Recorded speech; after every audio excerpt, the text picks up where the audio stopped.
Your Excellencies, honored speakers, and distinguished guests, ladies and gentlemen, all protocols observed. I want to begin with an expression of gratitude to the organizers for their invitation to be part of the Positive Economy Forum. To be honest, I'm an unlikely participant because I have no training in politics, economics, business, or social sciences. My doctoral studies were in systematic theology, and my area of specialization is spirituality. But by an unusual turn of events, 4 years ago I became the principal of Tangaza University College in Nairobi, which is a constituent college of the Catholic University of Eastern Africa. And we developed a very fruitful collaboration with Altis, the Graduate School of Business and Society of the Catholic University of Milan, and more recently with the E4 Impact Foundation. I want to thank David Chiboriot, the coordinator of this program at Tangaza, for his help in preparing these remarks. And they may show some slides of some of our success stories, I'm not sure. And the chair of the E4 Impact Foundation, Madame Letizia Moratti, is also the co-founder of this forum, among her many other accomplishments, so we have an important link here. And my experience at Tangaza in connection with E4 Impact has convinced me more than ever that such partnerships and collaborations are a key component in a university's effort to promote positive social change. Let me just say a word about Tangaza. We began 30 years ago when the diocesan bishops in Kenya told the religious congregations, "We don't have room in the seminary for you anymore, go and start your own program." And so they did that, and initially it was called the Theological Center for Religious.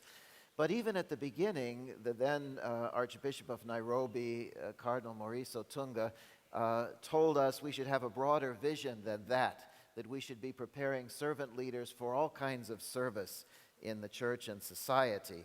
And so little by little over the last 30 years, we've added institutes there, social ministry and mission, religious formation, education, African studies, social communication, youth studies, leadership and management, and so on. And at first, those were intended to expand the opportunities for the seminarians, but gradually our vision has expanded to include holistic training for a wide range of servant leaders, priests and sisters, but also catechists and secondary school teachers, those working with children and refugees, those in the media and commerce, and much more. Our students have included bishops, administration, police, members of parliament, and business leaders, as well as many poor youth from the slums. Our mission statement says that we strive to, quote, provide holistic formation programs to prepare servant leaders to transform church and society, end of quote. And despite our relatively small size, because of the many participating religious congregations who send their students to us from all over Africa, we have perhaps the most diverse membership of any tertiary educational institution in Kenya or in East Africa. In a part of the world that's still struggling with tribalism and negative ethnicity, Tangaza College provides an outstanding example of the positive synergy that comes when such a variety of cultures and backgrounds are joined together toward a common purpose. As in many parts of Africa today, Kenyan higher education is going through a difficult transition period. Education is a key component of the nation's Vision 2030 development agenda, and there have been an explosion of new universities in Kenya within the last 10 years, but the quality levels are often below target. The lecturers with doctoral degrees are too few. Academic research is still quite limited, and every week you hear of a Kenya campus being closed because of student strikes or failure to meet appropriate standards. And this is the challenging arena that Tangaza will be entering as it applies for a charter to become recognized as an autonomous Kenyan university.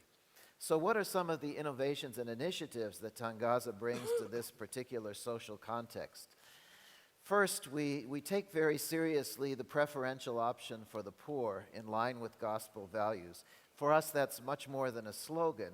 We have an outreach program called University Mtaani, which brings our diploma programs to the slums. We constantly struggle to keep our costs low and to provide numerous scholarships for needy students. Many of them are the first in their families to have attended college. We partner with many NGOs who are working to promote sustainable social transformation, and we constantly stress the importance of passing along the benefits. Those of us who've been helped to receive an education must in turn help others in need. Second, we emphasize the holistic development of our students, whether they've just left secondary school or are older adults. For example, assisted by the School of New Learning of DePaul University in Chicago, we have pioneered innovative adult learning approaches in Kenya, which build on the adult learners' prior experience and focus on developing measurable competencies rather than on rote memorization. We're small enough to be able to know each student as an individual, to promote his or her growth, not just intellectually, but as a mature and well-grounded human being. There's a certain family spirit to Tangaza, which is hard to explain, but somehow captured in our motto, teaching minds, touching hearts, transforming lives. Third, some of the particular values that go with this holistic development in our particular social context include promotion of integrity, peace and justice, respect for human dignity, and the sanctity of life. As you may be well aware, Kenyans today typically say that the biggest dangers to their country come not from the external threat of terrorism, but from the internal problems of corruption and tribalism, which seem to affect every level of business and government, even the universities, and which could have very grave consequences in the upcoming general election cycle in 2017. Recent studies indicate that an alarming percentage of Kenyan youth say that they're primarily concerned about acquiring wealth quickly without caring whether it's by honest or dishonest means.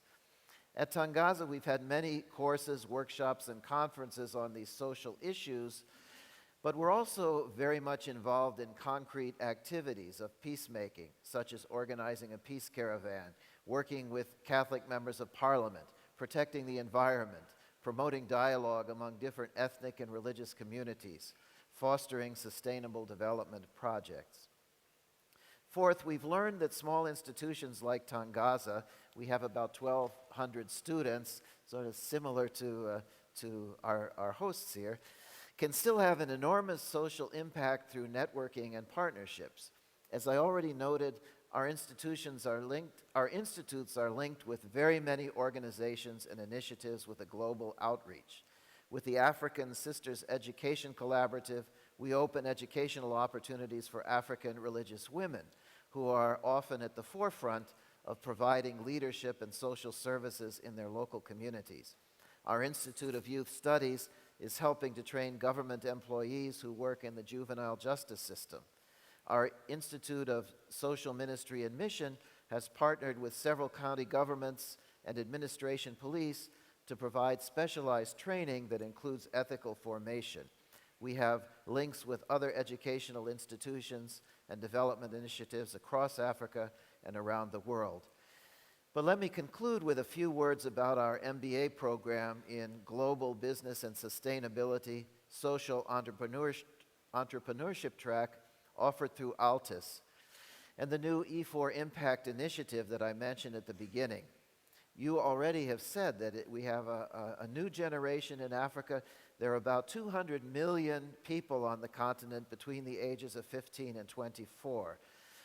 But we have a labor market that doesn't provide many opportunities for office jobs or wage employment, so Africa's youth are taking matters into their own hands by exploring entrepreneurship.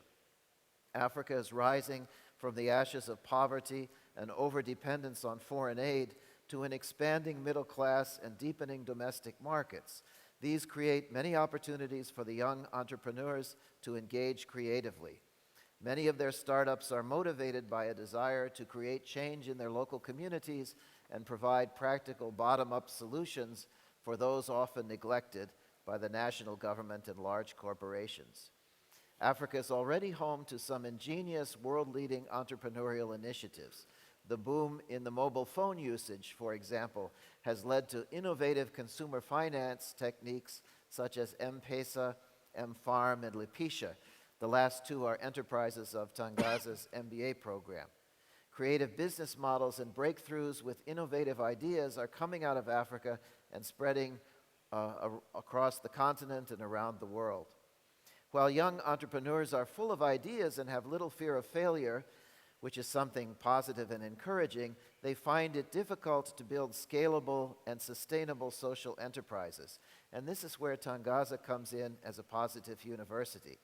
Since 2011, with the collaboration of Altus, we've run 5 editions of the E4 Impact MBA program. We've successfully graduated 140 social entrepreneurs who either launched their own enterprises or scaled up those already existing. Moreover, E4 Impact program has now spread to 4 other African countries: Ghana, Sierra Leone, Uganda, and Cote d'Ivoire. This year, they'll also be launching in Senegal and in Tanzania. In 2017, E4 Impact MBA will reach Ethiopia, South Africa, and Rwanda. The E4 Impact project aims to offer the MBA in at least 15 African countries by 2020, bringing a greater impact on the continent. The goal is to have over 3,000 entrepreneurs trained, 500 new enterprises, and thousands of new jobs in the formal economy. So inspired by these kinds of successful programs and examples, youthful Africans are choosing entrepreneurship over white-collar jobs, not only to make profits, but also to contribute to Africa's social and economic transformation. In their own particular situations, these entrepreneurs are acting as catalysts for social and economic development and positive social transformation.